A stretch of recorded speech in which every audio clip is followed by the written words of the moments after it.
Good morning.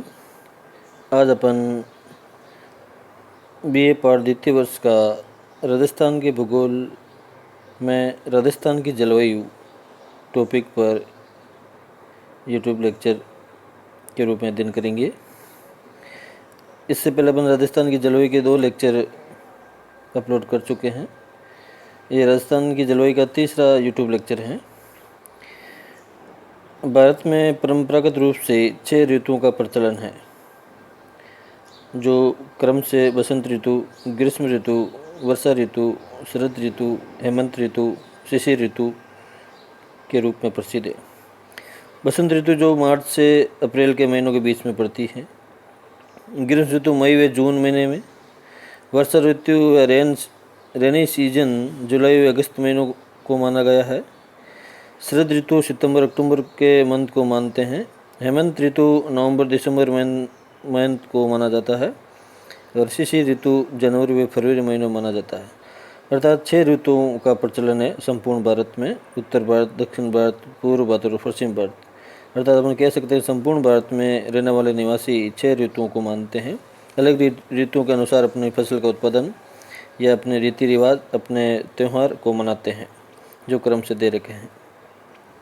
परंतु मोटे रूप में हम राजस्थान की जलवायु को ग्रीष्म ऋतु, वर्षा ऋतु व शीत ऋतु, समर सीजन, रेनी सीजन और विंटर सीजन के रूप में व्यक्त कर समझ सकते हैं। और राजस्थान में 3 प्रकार की ऋतु पाई जाती है: वर्षा, ग्रीष्म और शीत ऋतु। ग्रीष्म ऋतु का विस्तार मार्च से मध्य जून के मध्य रहता है। वर्षा ऋतु का विस्तार मध्य जून से सितंबर महीने के मध्य भी रहता है कभी कभी। और शीत ऋतु का विस्तार अक्टूबर से फरवरी के मध्य रहता है। अर्थात ग्रीष्म में, वर्षा और शीत ऋतु में राजस्थान का विस्तार मार्च से लेकर फरवरी के बीच में रहता है। ग्रीष्म ऋतु मार्च से मध्य जून के बीच में कंटिन्यू रहती है। वर्षा ऋतु फिर मध्य जून से सितंबर के बीच में और शीत ऋतु भी अक्टूबर से फरवरी के मध्य रहता है। भारत सरकार के मौसम विभाग IMD ने शीत ऋतु को पुनः 2 भागों में विभक्त किया है। नंबर 1, मानसून प्रत्यावर्तन काल, पीरियड ऑफ रिटर्निंग मानसून, जो कि अक्टूबर से दिसंबर महीने के मध्य रहता है। अर्थात मानसून के लौटने का काल कहा जाता है। सितंबर के बाद में उत्तर भारत में रेनफॉल या भारत में मानसून लौट जाता है। अक्टूबर से दिसंबर के महीने में रिट्रीट काल बोला जाता है, या प्रत्यावर्तन काल या लौटने का काल बोला जाता है। शीत ऋतु, विंटर सीजन, जो कि दिसंबर से फरवरी महीनों के मध्य फैला रहता है। किसी भी क्षेत्र की जलवायु वहाँ की दीर्घकालीन मौसमी दशाएं होती हैं, अर्थात तापमान, वायुदाब, वर्षण, पवनों के द्वारा निर्धारित होती है। जलवायु के इन्हीं तत्वों के आधार पर राजस्थान में ऋतुओं के अनुसार जलवायु दशाओं को हम समझ सकते हैं। ग्रीष्म ऋतु या समर सीजन, ये बेसिकली मार्च टू मिड जून के मध्य होती हैं। ग्रीष्म ऋतु मार्च से मध्य जून के महीनों के बीच रहता है।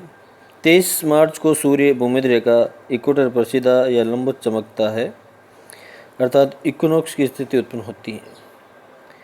इसके पश्चात सूर्य उत्तरी गोलार्ध में प्रवेश कर जाता है, जिससे भारत में तापमान में वृद्धि होने लगती है। साथ में राजस्थान में भी लगातार तापमान बढ़ता जाता है। सौर विकिरणों की तीव्रता बढ़ने लगती है, साथ ही दिन भी लंबे होने लगते हैं। इस प्रकार अधिक मात्रा में सूर्य ताप की प्राप्ति होती है। फसल पकने लग जाती है और फसलों की कटाई शुरू हो जाती है। नदियों व झीलों का जल तेज गर्मी के कारण सूखने लग जाता है। वनस्पति व घास भी सूखने लगता है।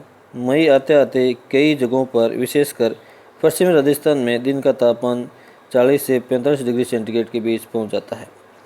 पश्चिम से उष्ण शुष्क हवाएं तेज गति से चलने लगती हैं, जिससे हीट वेव और ज़्यादा बढ़ जाती हैं।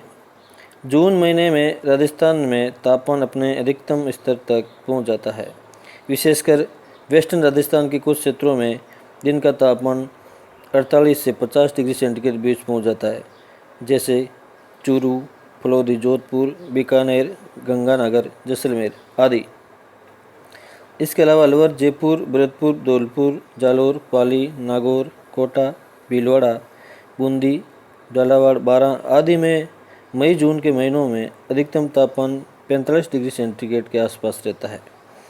दक्षिण राजस्थान के जिलों में पहाड़ी क्षेत्र होने के कारण, हरियाली के कारण तापमान तुलनात्मक दृष्टि से कम रहता है। उदयपुर, डूंगरपुर, बांसवाड़ा, आबू क्षेत्र में तापमान राज्य के अन्य क्षेत्रों की तुलना में कम रहता है।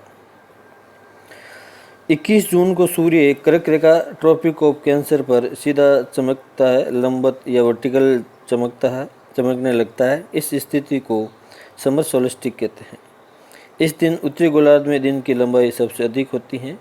कर्क रेखा राजस्थान के दक्षिण भाग से होकर गुजरती है, जिससे जून के महीने में राजस्थान को सर्वाधिक सौर विकिरण की प्राप्ति होती है। ग्रीष्मकाल में राजस्थान में उच्च दैनिक तापांतर पाया जाता है, विशेषकर पश्चिम राजस्थान में, क्योंकि यहाँ की भूमि रेतीली, बालू का स्तूप युक्त व वनस्पति आवरण रहित है, जो दिन में तीव्र सौर विकिरणों से तेजी से तृप्त हो जाती हैं और रात को उसी तीव्रता से ठंडी भी हो जाती हैं।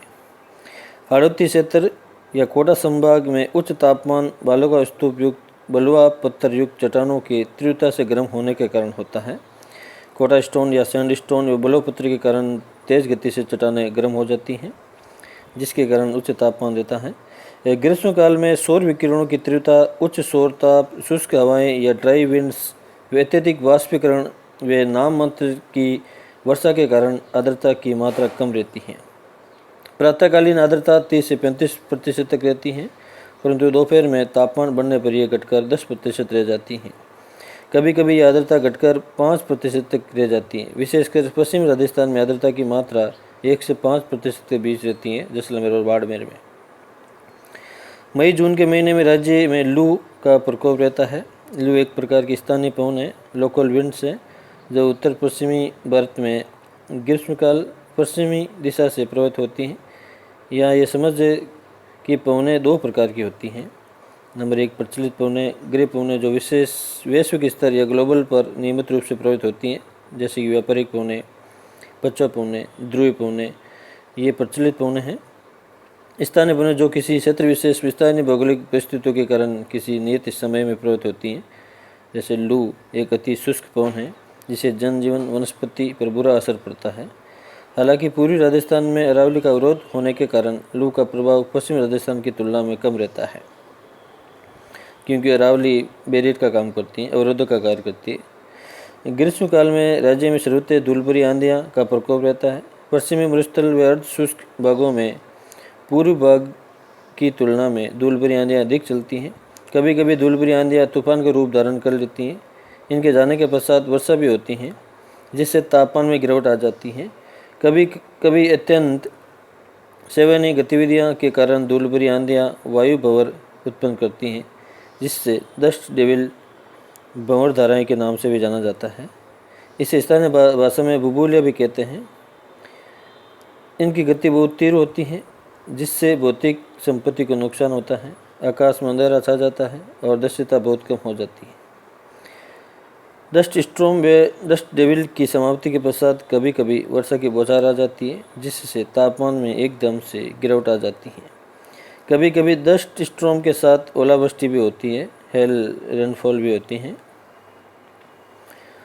ग्रीष्म ऋतु में उच्च ताप के कारण उत्तरी पश्चिमी भारत व निकटवर्ती क्षेत्रों में सघन न्यून वायुदाब का केंद्र उत्पन्न होता है, अर्थात वायुदाब और तापमान में विपरीत से संबंध पाया जाता है। उच्च तापमान होगा तो वहाँ वायुदाब न्यूनतम पाया जाएगा। इसी प्रकार से वेस्टर्न राजस्थान में उच्चतम तापमान होने के कारण वहाँ लो प्रेशर क्रिएट हो जाता है, इसलिए न्यून वायुदाब का क्षेत्र उत्पन्न हो जाता है। इसके विपरीत अरब सागर व बंगाल की खाड़ी में तुलनात्मक रूप से उच्च वायुदाब की स्थिति रहती है, क्योंकि पवनें हमेशा उच्च वायुदाब से निम्न वायुदाब की क्षेत्र की ओर प्रवृत्त होती हैं। अतः समुद्र से थल की ओर अर्थात भारत की ओर मानसूनी पवनें प्रवृत्त होने लगती हैं, क्योंकि इनकी दिशा दक्षिण पश्चिम से उत्तर पूर्व की ओर होती है।